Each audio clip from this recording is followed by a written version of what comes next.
ஈழ நாட்டின் ஈடு இணையற்ற தெய்வம் மாவிட்டபுரம் கந்தசுவாமி. இலங்கை நாட்டின் புகழ்பெற்ற திருப்புகழ் திருக்கோயில் நகுல முனிவருக்கு கீரியின் முகத்தையும் சோழ நாட்டு இளவரசிக்கு குதிரை முகத்தையும் நீக்கி அருளிய ஆலயம். சோழர், பாண்டியர் என பல்வேறு மன்னர்களும் போற்றி வணங்கிய கோயில். புராணங்கள், இலக்கியங்கள் புகழ்ந்துரைக்கும் கந்தன், சோதனைகள் பல கடந்து கலங்கரை விளக்கமாக திகழும் முருகன் கோயில், தீராத நோய்களை தீர்க்கும் தீர்த்தம் கொண்ட தலம் என எண்ணற்ற சிறப்புகள் கொண்ட தலமாக விளங்குவது இலங்கை நாட்டில் யாழ்ப்பாணம் மாவட்டத்தில் அமைந்துள்ள மாவிட்டபுரம் ஸ்ரீ கந்தசுவாமி திருக்கோயில். 51 ஆண்டுகள் கழித்து மகா கும்பாபிஷேகம் கண்டுள்ள இந்த சிறப்புமிக்க ஆலயத்தை தரிசிப்போம் வாருங்கள்.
மாவிட்டபுரம் என்பதற்கு 2 காரணங்கள் கூறப்படுகின்றன.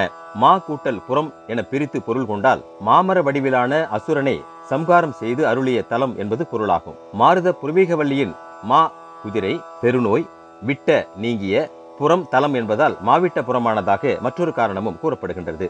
இதன் தலபுராணத்தை பார்க்கலாம். சோழ மன்னனின் மகளாக பிறந்தவள் மாருத புர்வீகவல்லி. இவள் பேரழகு மிகுந்தவள். இவளை சீராட்டி பாராட்டி வளர்த்தனர். ஆனால் முற்பிறவியில் அயக்ரீவ முனிவரின் சாபத்தால் குண்ம நோயும் குதிரை முகமும் தோன்றி இளவரசியை வாட்டியது. இந்த குறை தீர சோழ, பாண்டிய, சேர நாட்டு திருத்தலங்கள் பலவற்றிலும் நீராடி இறைவனை வழிபட்டு வந்தாள். தல யாத்திரையின் போது சாந்தலிங்க முனிவரை தரிசனம் செய்தால் முனிவர் அவளிடம் இலங்கை நாட்டில் அமைந்துள்ள நகுலேச்சரம் எனும் தலத்தீர்த்தமான கண்டகி தீர்த்தத்தில் நீராடினால் சாபம் நீங்கும் என்றார். அதன்படியே கதிர்காமம் தீர்த்த யாத்திரை முடித்த நிலையில் நகுல முனிவரை நகுலேச்சரத்தில் சந்தித்தாள். எனக்கு ஏற்பட்ட கீரி முகம் இத்தலத்தில் நீராடியதின் பிறகு இயல்பான முகம் கிடைத்தது. அதுபோல நளன், அர்ஜுனன் முதலானோர் நலம் பெற்றதையும் கூறினார். எனவே இந்த தலத்தீர்த்தத்தில் நீயும் நீராடி வழிபட உன் சாபம் நீங்கும் என நகுல முனிவர் அறிவுரை கூறினார். அதன்படியே நீராடி கந்தனை வணங்கி வழிபட்டு வந்த இளவரசிக்கு நோய் நீங்கி அழகிய முகம் கிடைத்தது. இந்த செய்தி நாடெங்கும் பரவியது. இந்தியாவில் ராமேஸ்வரம் தீர்த்தத்திற்கு புகழ்பெற்றது போல இலங்கையில் கீரிமலை எனும் நகிலேஸ்வர தீர்த்தமும் நகிலேஸ்வரர் திருக்கோயிலும் மிகவும் புகழ் வாய்ந்தது. இக்கோயில் மற்றும் தீர்த்தம் மாவிட்டபுரம் கந்தசாமி கோயிலுக்கு 2 கிலோமீட்டர் தொலைவில் அமைந்துள்ளது. தன் மகளின் நோய் தீர்த்த இறைவனுக்கு கோயில் கட்ட மன்னன் முயற்சி செய்தான். அதன்படியே மிகப்பெரிய ஆலயம் எழுப்பப்பட்டது. எம்பெருமானின் திருவுள்ளப்படி தில்லை 3000 ஒருவரான பெரிய மணத்துளார் என்பவரை இலங்கைக்கு அனுப்பி வைத்தனர். இந்நிலையில் தமிழ்நாட்டில் இருந்து கந்தசுவாமி விக்கிரகம் இலங்கை துறைமுகம் வந்து இறங்கியது. இதுவே காங்கேசன் துறைமுகம் என தற்போதும் அழைக்கப்படுகின்றது. இத்தலத்தில் தரிசிக்க வந்த மாருத புரவிகவல்லியின் மீது காதல் கொண்ட உக்கிரசிங்கசேனன் இளவரசியின் தந்தையிடம் அனுமதி பெற்று ஆலய திருப்பணிக்கு பின்பு மனம் புரிய சம்மதிக்கின்றாள். அதன்படியே மாவிட்டபுரம் கந்தன் ஆலயம் வெகு நேர்த்தியாக கட்டி முடிக்கப்பட்டு குடமுழுக்கு விழாவை சிறப்பாக நடத்தினான் மன்னன். இளவரசி மாருத புரவிகவல்லியும் உக்கிரசேனனின் பட்டத்து அரசியானாள். மன்னனும் ஆலய நிர்வாகத்தை முறைப்படி தீட்சிதரிடம் ஒப்படைத்தான். அவர்களும் பரம்பரை வழி நின்று நிறைவோடு நிர்வாகம் செய்து வருகின்றனர். இந்த ஆலயம் பல்வேறு சோதனைகளை சந்தித்தது. போர்த்துகீசியர்கள், பகைமை கொண்ட நாட்டு மக்கள் சிலராலும், உள்நாட்டு யுத்தம் காரணமாகவும் பல்வேறு இன்னல்களை சந்தித்தது இந்த ஆலயம். போர்த்துகீசியர்கள் இந்த பகுதியை கைப்பற்றி இந்து ஆலயங்களை இடித்து கொடும் செயல்களில் ஈடுபட்டனர். இதன் பிறகு ஆங்கிலேயர்கள் இப்பகுதியை கைப்பற்றிய பிறகு மத சுதந்திரம் கிடைத்தது. கிபி 782 இக்கோயில் நிர்வாகியான ஸ்ரீ குமாரசாமி குருக்கள், ஸ்ரீ சபாபதி குருக்கள் இருவரும் அதே இடத்தில் கந்தனின் ஆலயத்தை மீண்டும் எழுப்பினர். கிபி 1897 ஆதீனகர்த்தாவான ஸ்ரீ ரத்னசாமி குருக்கள் காலத்தில் ஆலயம் வெகுவாக வளர்ச்சி பெற்றது. மதம் மாறியவர்கள் மீண்டும் தாய் மதத்திற்கு திரும்பினர். கூடவே இசையும் கலையும் வளர்ந்தது. ஆனால் ஆங்கிலேய அரசு ஆதரவு இருந்தும் உள்ளூர் மக்கள் சிலர் இவ்வாலயத்தின் செயல்பாட்டை முடக்க வழக்கு தொடர்ந்தனர். முடிவில் கந்தன் கருணையால் பரம்பரை ஆதீனம் என்ற பொறுப்பு குருக்கள் வசமே மீண்டும் வந்து இந்த ஆலயம் இயல்பு நிலைக்கு திரும்பியது. இலங்கையில் 1990 ஏற்பட்ட யுத்தம் காரணமாக ஆலயம் மீண்டும் சிதைக்கப்பட்டது. ஏராளமான சொத்துக்கள் களவாடப்பட்டன. மக்கள் அனைவரும் உயிருக்கு பயந்து இடம்பெயர்ந்தனர். அதே ஆண்டில் இலங்கை அரசுடன் பேச்சு நடத்திய ஆதீனகர்த்தர் ஸ்ரீ சண்முக குருக்கள் ஆலயத்தை புனரமைக்க ஆதரவு வேண்டினார். அதன் பலனால் 1996 ஆலயத்தின் புனரமைப்பு பணி மீண்டும் தொடங்கியது. 2011 மக்கள் வழிபடத் தொடங்கினர். மக்களும் மெல்ல மெல்ல இயல்பு நிலைக்கு திரும்பினர். யுத்த காலத்திலும் மூலமூர்த்திகள் எவ்வித சேதாரமும் இன்றி இருந்தது முருகனின் சக்தியை உணர்த்துவதாக அமைந்துள்ளது. இனி இந்த ஆலயத்தின் அமைப்பை காண்போம். 4 திசைகளிலும் வாயில்களை கொண்டிருந்தாலும் கிழக்கு, மேற்கு, தெற்கு வாயில்கள் மட்டுமே தற்போது பயன்பாட்டில் உள்ளன. மேற்கு வாயில் 80 அடி உயர ராஜகோபுரம் கலைநயத்துடன் விண்ணை முட்டி நிற்கின்றது. அருகே வேட்டை மண்டபம் அமைந்துள்ளது. 4 மாட வீதிகள் விளங்க 3 பிரகாரங்களுடன் ஆலயம் அமைந்துள்ளது. இவ்வாலயம் வில்லு மண்டபம், தட்டி மண்டபம், ராஜகோபுரம், வசந்த மண்டபம், துவாரகோபுரம், ஸ்தம்ப மண்டபம், மகா மண்டபம், அந்தராள மண்டபம், அர்த்த மண்டபம், கருவறை ஆகியவை முறைப்படி கட்டப்பட்டுள்ளன. தலவரலாற்றை உறுதி செய்யும் விதமாக இளவரசியின் குதிரை முகம் மற்றும் அழகு முகம் கொண்ட சிற்பங்கள் ஸ்நபன மண்டபத்தில் அமைந்துள்ளன. ஆலயத்தில் ஸ்ரீ விநாயகர், ஸ்ரீ சந்தான கோபாலர், ஸ்ரீ மகாலட்சுமி, ஸ்ரீ நாகராஜர், ஸ்ரீ சண்முகர், ஸ்ரீ முத்துக்குமார சுவாமி, ஸ்ரீ சுப்பிரமணியர், ஸ்ரீ சந்திரசேகரர், ஸ்ரீ மாயூரர் ஆகிய அனைத்து சன்னதிகளும் ஒருங்கே அமைந்துள்ளன. 2ஆம் பிரகாரத்தில் மேற்கே ஸ்ரீ பழனி தண்டாயுதபாணி, வடக்கே திருச்செந்தூர் ஸ்ரீ செந்திலாண்டவன், கிழக்கே நவகிரகங்கள் மற்றும் ஸ்ரீ பைரவர் சன்னதிகள் அமைந்துள்ளன. இவற்றிற்கெல்லாம் நடுநாயகமாக ஸ்ரீ மாவை கந்தன் வள்ளி தெய்வானை சமேத கந்த சுவாமியாக நின்ற கோலத்தில் அருள் வழங்குகின்றார். இவர்களின் பின்புறம் காவலாக மயில் அழகுடன் காட்சி தருகின்றது. இந்த வடிவம் சோழர் காலத்தைச் சேர்ந்தது என ஆய்வாளர்கள் கூறுகின்றனர். மூர்த்தி சிறிதானாலும் கீர்த்தி பெரிது என்பதற்கு தலைசிறந்த எடுத்துக்காட்டாய் விளங்குகின்றார் முருகப்பெருமான். மாருத புரவிகவல்லி வழிபட்ட விநாயகர், சிவலிங்கம், செம்புவேல் இம்மூன்றுமே இன்றும் காட்சி தருகின்றன. முதல் மரியாதை இவர்களுக்கு செய்த பிறகே பிற தெய்வங்களுக்கு பூஜைகள் நடத்தப்படுகின்றன. மேலும் ஆலயத்திற்கு சிறப்பு சேர்க்கும் வகையில் கிழக்கே 127 அடி உயரத்தில் 11 நிலைகள் கொண்ட இலங்கையின் மிக உயரமான ராஜகோபுரம் தற்போது அடியார்கள் ஆதரவுடன் எழுப்பப்பட்டு வருகிறது. இவ்வாலயம் திருப்புகழ் பெற்ற ஈழ நாட்டு தலமாக விளங்குகின்றது. அருகோணமலை என்ற பதிகம் மாவிட்டபுரத்தை குறிப்பதாக அறிஞர் பெருமக்கள் உறுதி கூறுகின்றனர். அருகோணாமலை தருக்குலாவிய பெருமாளே என அருணகிரிநாதர் இந்த கந்தனை புகழ்ந்து உரைக்கின்றார். இது தவிர யாழ்ப்பாண வைபவ மாலை, தட்சிண கைலாய புராணம், கைலாய மாலை, நகுலாசல புராணம், நகுலமலை குறிஞ்சி, நகுலமலை சதகம், நகுலகிரி புராணம், நகுலேஸ்வர வினோத வித்யா கவி பூங்கொத்து முதலிய பழமையான நூல்களும் இத்தலத்தை விரிவாக புகழ்ந்துரைக்கின்றன. யாழ்ப்பாண நல்லூர் சரவணமுத்து புலவர் இயற்றிய ஊஞ்சல் பாக்கள், சுன்னாகம் முத்துக்குமார் கவிராசர் இயற்றிய மாவை சுப்பிரமணிய ஸ்தோத்திரம், மாவை கலிவெண்பா, புன்னை நகர் கணேச ஐயர் இயற்றிய மாவை சுப்பிரமணியன் தோத்திர விருத்தம் என ஏராளமான இலக்கியங்களும் மாவை கந்தனை புகழ்கின்றன. அமாவாசையில் கண்டகி தீர்த்தத்தில் தீர்த்தவாரி நடைபெறுவது இந்த தலத்தின் சிறப்பாகும். தைப்பூசத்தில் லட்சார்ச்சனை, ஆணி ஆடியில் 25 நாட்கள் மகோற்சவம் நடைபெறுகிறது. இவ்விழாவில் இலங்கையின் அனைத்து பகுதிகளிலிருந்தும் பல்லாயிரக்கணக்கான பக்தர்கள் கலந்து கொண்டு சுவாமி தரிசனம் செய்வது வழக்கமாக உள்ளது. இது தவிர ஐப்பசி சுக்கிரவாரம், நவராத்திரி, கந்தசஷ்டி, கார்த்திகை தீபம், கார்த்திகை சோமவாரம், மார்கழி திருவம்பாவை என விழாக்கள் குறைவின்றி நடைபெறுகின்றன. இந்த ஆலயம் மாவை ஆதீனத்தால் சிறப்புடன் நிர்வகிக்கப்பட்டு வருகின்றது. கிபி 789 ஆண்டில் பெரிய மணத்துளார் என்ற தீட்சிதரால் வழிபாடு தொடங்கப்பட்ட இந்த ஆலயத்தை இன்று 39வது ஆதீனமாக மகாராஜா ஸ்ரீ ரத்ன சபாபதி குருக்கள் மிக சிறப்பாக நிர்வாகம் செய்து வருகின்றார். இந்த ஆலயத்தில் 6 கால பூஜை நடைபெறுகிறது. காலை 6 மணி முதல் இரவு 7:30 மணி வரையிலும் தொடர்ந்து தரிசனம் செய்யலாம்.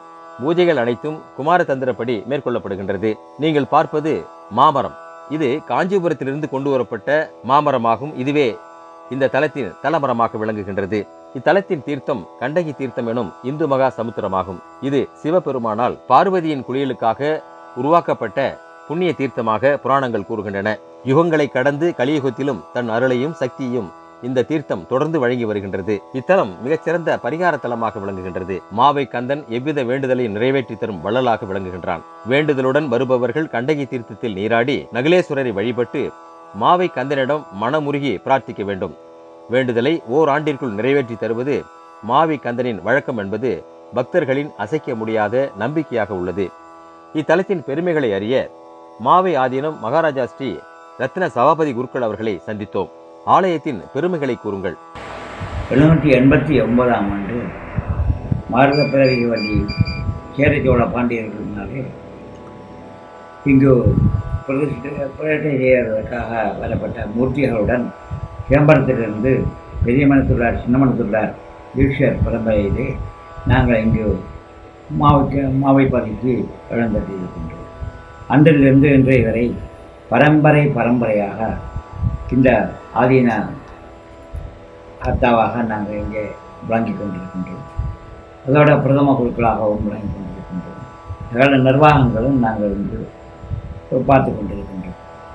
இந்த பூஜைகள் எல்லாம் வீட்டிலே இருக்கிற பிரகாரம் ஆகம விதிமுறைப்படுத்தி 6 கால பூஜைகளுடன் உற்சவங்கள், திருவிழாக்கள் எல்லாம் நடைபெற்று வருகின்றன.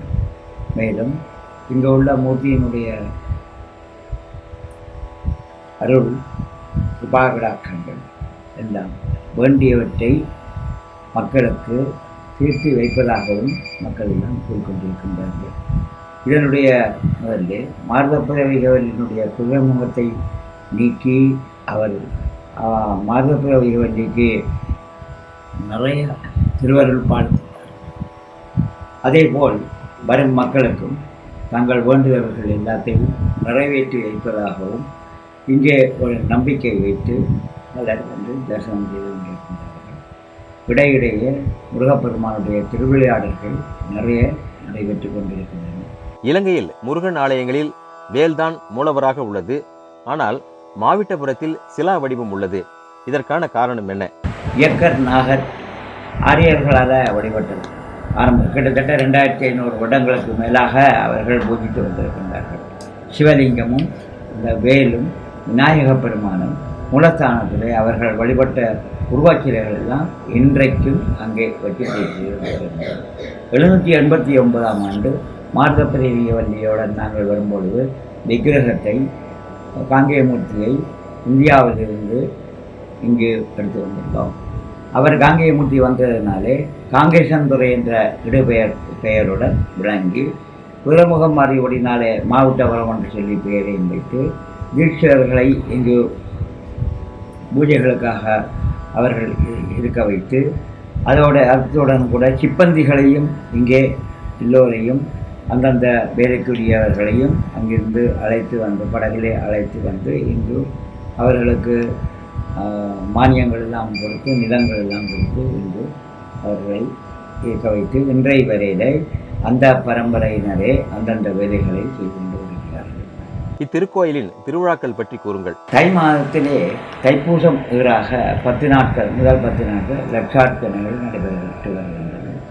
மாசி மாதத்திலே மக நட்சத்திரத்துக்கு கண்டகி தீர்த்தத்துக்கு கீழ்மலைக்கு சுவாமி போகிறது. வைகாசியிலே விசாக நட்சத்திரத்திலே விசேஷ உற்சவங்கள் நடைபெற்று வருகின்றன. ஆனி மாதம் உத்தரத்திலே கொடியேற்றமாகி 31 நாட்கள் பிரம்மோற்சவம் கொடியேற்ற வைபவங்கள் நடைபெற்று வருகின்றன. ஆவணி மாதத்திலே ஞாயிற்றுக்கிழமைகளிலும் விசேஷ தினங்களிலும் உற்சவங்கள் நடைபெற்று வருகின்றன. புரட்டாசி மாதத்திலே நவராத்திரி விசேஷமாக நடைபெற்று வருகிறது 10 நாட்களும். தசமி அன்று இங்கிருந்து தெல்லிப்பளை 2 கிலோமீட்டர் தூரமாக இருக்கின்ற தெல்லிப்பளையிலே துர்ஜமன் கோயிலுக்கு அங்கே போய் அம்பு போட்டு திரும்பி சுவாமி விடிய காலையில் இங்கே வந்து சேர்கிறார். ஐப்பசி மாதத்தில் ஸ்கந்தசக்தி 7 நாட்களும் விரதம் இருந்து பக்தர்கள் வந்து ஸ்கந்தசக்தி திருவிழா சோழசம்பார உற்சவங்கள் எல்லாம் ரொம்ப பிரமாதமாக நடைபெற்று வருகின்றன. கார்த்திகை மாதத்திலே தீப திருவிழாக்கள் 3 நாட்கள் விஷ்ணு தீபம், குமாராலய தீபம், சர்வாலய தீபம் சொல்லப்படுகின்ற தீபங்கள் எல்லாம் நடைபெற்று வருகின்றன. மார்கழி மாதத்திலே திருவம்பாவை உற்சவம் 10 நாட்களும் தேருடன் கூடிய உற்சவங்கள் நடைபெற்று வருகின்றன. இப்படியாக 11 கார்த்திகை மாதத்திலே ஒவ்வொரு மாதமும் கார்த்திகைகள், ஷஷ்டி, சதுர்த்தி, சங்கடஹர சதுர்த்தி, ராமநவமி, ரத சப்தமி, இப்படியாக எந்தெந்த உற்சவங்கள் எல்லாம் இருக்கின்றனவோ, கௌரி விரதம், விநாயகர் கதை 21 நாட்கள், இவைகள் எல்லாம் இந்த உற்சவங்கள் எல்லாம் அந்தந்த நேரத்தில் எந்தெந்த உற்சவங்கள் இங்கே நடைபெற்று வருகின்றனோ அந்த உற்சவங்கள் எல்லாம் எந்த விதமான தடையின்றி உபயங்களை ஏற்று நடத்தி இந்த உற்சவங்கள் எல்லாம் இன்றைய வரை நடைபெற்று வருகின்றன. தமிழகத்தில் விழாக்கள் வெவ்வேறு சமூகத்தால் நடத்தப்படுவது போல இங்கும் பிரம்மோற்சவம் நடத்தப்படுகின்றதா? பிரம்மோற்சவத்தில் உதாரணமாக எல்லா இனத்தவர்களுக்கும் பூஜைகள் உண்டு. அந்தந்த இனத்தவர்களுக்கு பூஜைகள் உண்டு. இவைகளெல்லாம் ஜாதி மத இன வேறுபாடு இல்லாமல் அந்த உற்சவங்கள் கிட்டத்தட்ட 180 வருடங்கள் என்று சொல்லுவார்கள், 190 வருடங்கள் என்று சொல்லுவார்கள். இப்படியாக அவர்களெல்லாம் பரம்பரையாகவே இந்த உற்சவங்களை இன மத மொழி வேறுபாடின்றி அவர்கள் அந்த உற்சவங்களை நடத்தி கொண்டு வருகிறார்கள். இலங்கையில் சைவம் வைணவம் பாகுபாடின்றி பூஜைகள் நடப்பது குறித்து இங்கே சந்தான கோபாலர், ராதாகிருஷ்ணர் அந்த வைஷ்ணவ சொல்கிறதுனால இங்கே இருக்கிறது. அத்துடன் முருக வழிபாடு தான் இங்கே கூடுதலாக இருக்கின்றது. முருக வழிபாடு இருந்தாலும் மூலஸ்தானத்தில் சிவலிங்கமும் இருக்கின்றது, அது சிவ வழிபாடாக இருக்கின்றது. எல்லா சுவாமிகளுக்கும் நாங்கள் மூர்த்தி பேதங்கள் பாராமல் அந்தந்த சுவாமிக்கு உரிய மந்திரங்களை எல்லாம் சொல்லி நாங்கள் அதையும் சிறப்பாக நாங்கள் சிவாச்சாரியார்களே எல்லாத்தையும் நடத்தி வருகின்றோம். முருகப்பெருமானுக்கு பூஜை செய்வதற்கு முன்பாக மாருத புரவீகவல்லி வழிபட்ட விநாயகர், சிவலிங்கம், வேல் இவற்றிற்கு பூஜை செய்வது குறித்து அந்த பூஜைகளில் மூலஸ்தானத்தில் விநாயக பெருமான், வேல், சிவலிங்கம், சின்ன விக்கிரகங்கள் உண்டு. அங்கே துவாரபாலகர்கள் பூஜை செய்து விநாயக பெருமானுக்கு நைவேத்தியம் செய்து உள்ளே மூலஸ்தானத்தில் இருக்கிற ஆதி விக்கிரகங்களுக்கும் எல்லாம் நைவேத்தியம் பண்ணியதற்கு அப்புறம்தான் வெளியிலே பரிவார மூர்த்திகளுக்கு விநாயக பெருமானுக்கு பூஜை. இந்த முறையிலே அந்த மார்கபிரவி ஆரியர் இயக்கர் நாகர் வைத்த அந்த தெய்வங்களுக்கும் மார்கபிரவிகளால் வைக்க அந்த விக்கிரகத்திற்கு முதல் மரியாதை பூஜைகள் எல்லாம் செய்வதற்கப்புறம்தான் சுற்றுப்பிரகார பூஜைகள் தான் நடைபெற்று கொண்டு வருகின்றன. யுத்த காலத்தில் ஆலயம் சந்தித்த நிகழ்வுகளை கூற முடியுமா? தவிர்க்க முடியாத காரணத்தினால யுத்தம் நடைபெற்று கொண்டிருக்கிற காலத்தில் நாங்கள் எங்களுடைய தந்தையார் எங்கேயும் செல்லாமல் அவர் இங்கேயே இருந்து இந்த பூஜை காரியங்கள் எல்லாத்தையும் ஒரு நேரம் என்றாலும் செய்து தொடர்ந்து நடைபெற்று கொண்டு வருகின்றார்கள். இந்த யுத்த காலத்திலே இந்த என்று சொல்லப்படுகின்ற குண்டுகள் எல்லாம் பாய்ந்து கட்டிடங்கள் எல்லாம் தரைமட்டமாக்கப்பட்டுள்ளது. அப்பா காலத்திலே தரைமட்டமாக்கப்பட்டது. திரும்பவும் இவர்களுடைய அந்த சமாதானங்கள் எல்லாம் எல்லாத்தையும் செய்தவுடன் அவர்கள் நீங்கள் கோயிலுக்கு பாருங்கள் என்று சொல்லி இங்கே கோயிலுக்கு உள்ளே வர முடியாமல் கிட்டத்தட்ட 4-5 வருடங்கள் இருந்தபோது காடு எல்லாம் இருந்து மக்களுடைய உதவியாலும் இராணுவத்தர்களுடைய உதவியினாலும் எல்லாம் வெட்டி எல்லாத்தையும் சுத்தமாக எல்லாத்தையும் இங்கே வச்சு பார்க்கும்போது கோவில் தரைமட்டமாக இருக்கின்றது. அந்த நேரத்திலிருந்தே இவர்கள் எல்லோரும் மக்களுடைய உதவியும் அரசாங்கத்தினுடைய உதவிகளோடையும் இந்த கோயிலை மீண்டும் நிமித்தி திருப்பணி வேலைகள் எல்லாம் செய்து ஆரம்பித்து எல்லாத்தையும் செய்து நடத்தி கொண்டு வந்து சின்னதாக ஒரு கும்பாபிஷேகத்தை ரகசியமாக செய்து இந்த பூஜைகள் வழிபாடுகள் எல்லாத்தையும் நடத்தி இன்றைய வரை செய்து கொண்டு வந்தோம். கிட்டத்தட்ட 6-7 வருடங்களுக்கு முன்னாடியே அப்பா எழுதி வைத்திருக்கின்றார், கும்பாபிஷேகம் செய்ய வேண்டும், அப்படி செய்ய வேண்டும் சொல்லி. அவர் எழுதி வைத்திருந்த பிரகாரம் இந்த கும்பாபிஷேகத்தை இந்த 2025ஆம் ஆண்டு 20 பங்குனி உத்தரத்திலே இந்தியாவுக்கு சென்று ஆதீனங்கள் எல்லாரையும் பார்த்து பாடல் பெற்ற ஸ்தலங்களுக்கெல்லாம் சென்று பத்திரிகை வைத்து எல்லோருடைய ஆசீர்வாதங்களினாலும் வாழ்த்துக்களினாலும் இந்த கும்பாபிஷேகத்தை நான் இங்கு நிறைவேற்றக்கூடியதாக இருந்திருக்கின்றது. ஆகவே எவ்வளவு கஷ்டம் வந்தாலும் எவ்வளவு பிரச்சனைகள் வந்தாலும் நாங்கள் இந்த கோவிலை விட்டு வெளியே செல்வது கிடையாது. முருகப்பெருமானே கதி என்று சொல்லி அவரை எங்களை காப்பாற்றி கொண்டு வருகின்றார். இந்த ஆலயத்திற்கு இலங்கை அரசின் ஆதரவும் மக்களின் ஆதரவும் எந்த அளவிற்கு உள்ளது? அரசாங்கத்திலேயே முன்னே அரசாங்கங்கள் எல்லாம் நாங்கள் கேட்டபோது ஏதோ ஒரு 10 ரூபாய் கேட்டால் 2 ரூபாய் 3 ரூபாய்க்கு உதாரணத்துக்கு சொல்வதில்லை செய்யக்கூடிய உதவி ஆதரவுகள் எல்லாம் இருந்து கொண்டு இருந்தது. தற்சமயம் இப்போ இந்த யுத்த காலத்துக்கு பிறகு அரசாங்கங்கள்னாலே இப்போ 5 வருடங்களாக அரசாங்க உதவிகள் எதுவும் எங்களுக்கு கிடைக்கவில்லை. பல தடவை எழுதி கேட்டும் எங்களுக்கு எதுவும் கிடைக்கவில்லை. மக்களும் வறுமையுடன் வாழுகிறார்கள். பொருளாதாரம் வீழ்ச்சியாக உள்ளது. விலைவாசிகளும் ரொம்ப உச்சத்தில் இருக்கிறதுனால எல்லாம் ஏழை மக்கள் தங்களால் இயன்ற உதவிகளை செய்து எல்லாத்தையும் பக்கவலமாக இருந்து எங்களுடன் ஒத்துழைத்து அவர்கள் உதவி செய்ததினாலே இந்த கும்பாபிஷேகத்தினை நடத்தக்கூடியதாக இருந்தது. பெருந்தொகை என்று சொல்லக்கூடிய அளவுக்கு உதவி செய்வதென்று இருக்குன்னால் தற்சமயம்தான் நான் வெளிநாட்டில் இருக்கின்ற ஆலயங்களுக்கு பிரபலிய ஆலயங்களுக்கு எல்லாம் இங்கே எல்லாத்தையும் செய்து அவர்களுடைய உதவி 15 லட்சம் 20 லட்சம் அந்த மாதிரியான தொகைகள் எல்லாம் இப்பொழுது தான் எல்லாரும் கொடுத்து உதவி செய்து இந்த கும்பாபிஷேகத்தை நடத்துவதற்காக வேண்டிய உதவிகள் எல்லாத்தையும் செய்து கொள்கின்றார்கள். அத்துடன் திருவிழாக்காரர்களுடைய தேர் திருவிழாக்காரர்கள் சரவணத்து கந்தையா மாணிக்கம் அவைகள் என்று சொல்கிறது. இவைகளுடைய குடும்பங்கள் எல்லாம் எங்களுக்கு உறுதுணையாக இருந்து வெளிநாட்டில் இருந்து காசுகள் எல்லாம் பல சேர்த்து எங்களுக்கு அனுப்பி இந்த வேலைகள் எல்லாத்தையும் செய்து கொண்டிருக்கின்றார்கள். அத்துடன் இங்கு வேலை செய்பவர்களும் பெருந்தொகையை எதிர்பார்க்காமல் கொடுக்கறதை வாங்கி கொண்டு வேலை செய்து கொண்டிருக்கின்றார்கள். அவர்களுக்கு இன்னும் நிறைய சன்மான இதுகளெல்லாம் சம்பளங்கள் இதுகளெல்லாம் கொடுக்க வேண்டிய நிர்பந்தங்களாக இருக்கின்றன. கோயிலுடைய நிலைமையும் அதிநகர்த்தாக்களுடைய நிலைமையும் பார்த்து அவர்கள் தாமதமாக வாங்கக்கூடிய நிலைமைகளும் இருக்கின்றன. இப்படியாக எல்லாம் முருகப்பெருமானுடைய செயல். அவரை நம்பி தான் எல்லாத்தையும் செய்து கொண்டிருக்கின்றேன். இந்த ஆலயம் இலங்கை நாட்டின் வடபகுதியான யாழ்ப்பாண மாவட்டத்தில் தெல்லிப்பளை வட்டத்தில் அமைந்துள்ளது. காங்கேசன் துறைமுகத்திலிருந்து தெற்கே 5 கிலோமீட்டர், ஜாஃப்னா எனும் யாழ்ப்பாணம் விமான நிலையத்திலிருந்து மேற்கே 2 கிலோமீட்டர், யாழ்ப்பாணத்திற்கு வடக்கே 17 கிலோமீட்டர் தொலைவில் மாவிட்டபுரம் திருத்தலம் அமைந்துள்ளது. மாவிட்டபுரத்திற்கு பேருந்து மற்றும் ரயில் வசதிகள் உள்ளன. இப்படி பல்வேறு பெருமைகள் கொண்ட மாவிட்டபுரம் கந்தசுவாமி திருக்கோயில் தம் அடியார்களின் ஆதரவுடன் இவ்வாண்டு ஏப்ரல் மாதம் 11ஆம் நாளன்று சிறப்பாக நடந்தேறி தற்போது குடமுழுக்கு விழா கண்டுள்ளது. இலங்கை நாட்டிற்கு சென்று வரும் வாய்ப்பு உள்ளவர்கள் மறக்காமல் மாவிட்டபுரம் கந்தனை வழிபட்டு வளம் பெறுங்கள். நேயர்களே, இந்த பதிவு உங்களுக்கு பிடித்திருக்கும் என்று நம்புகிறேன். இதுவரை சப்ஸ்கிரைப் செய்யாமல் இருந்தால் மறக்காமல் சப்ஸ்கிரைப் செய்யுங்கள். தொடர்ந்து இது போன்ற பதிவுகளை பெற நோட்டிபிகேஷன் பெல்லை அழுத்துங்கள். உங்கள் நண்பர்களுக்கும் பகிர்ந்து அவர்களும் கந்தனின் அருள் பெற உதவுங்கள். மீண்டும் சந்திப்போம். நன்றி, வணக்கம்.